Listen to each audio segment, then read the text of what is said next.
Football is crazy ভাই, football is crazy ভাই। Benfica যা করলো ভাই, বেনফিকা রিয়াল মাদ্রিদ একবারে নাকানি চুয়ানি খাওয়াই দিছে ভাই। জোসে মরিনিও লাস্ট মুমেন্টে ভাই ফ্রি কিক পাইছে, লাস্ট মুমেন্টে জোসে মরিনিও গোলকিপারে কইতাছে তুই হানি কি করস, তুই ওদিকে যা। গোলকিপারে যাইয়া লাস্ট মুমেন্টে ফ্রি কিকে গোল কইরা দিছে হেডে।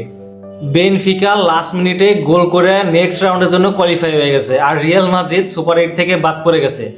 রিয়াল মাদ্রিদের প্লেয়ারদের ওই সেটা কি ভাই, ওদের সমস্যা কি? এত স্টার প্লেয়ার, সবাই শুধু নামে স্টার, কামে তো কেউ স্টার দেখতেছি না আমি ভাই। রিয়াল মাদ্রিদের কাছে ভিনি আছে, এমবাপ্পে আছে, খুবই ফাস্ট ফরওয়ার্ড প্লেয়ার। তো এদের কাউন্টার অ্যাটাকটা নাই কেন ভাই? আমাদের কাউন্টার অ্যাটাক গেছে ভাই, টিকি টাকা করতেছে শুধু।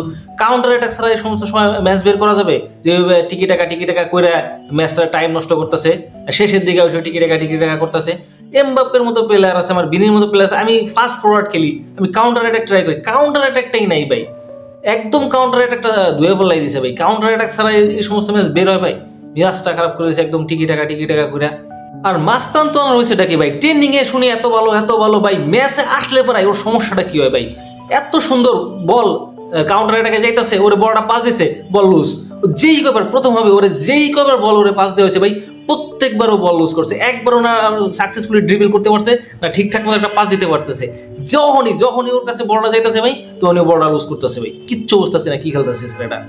ফাইনালি ভাই সর্বোপরি কথা হচ্ছে ভাই, রিয়াল মাদ্রিদ হাইরে গেছে। এখন আমরা কেউই কিন্তু জানি না ভাই চ্যাম্পিয়ন্স লিগ কে জিতবে, কিন্তু একটা কথা আমরা প্রত্যেকেই খুব ভালোভাবে জানি ভাই, কোন দলটা চ্যাম্পিয়ন্স লিগ জিতবে না। হ্যাঁ, কথাটা মনে রাখেন।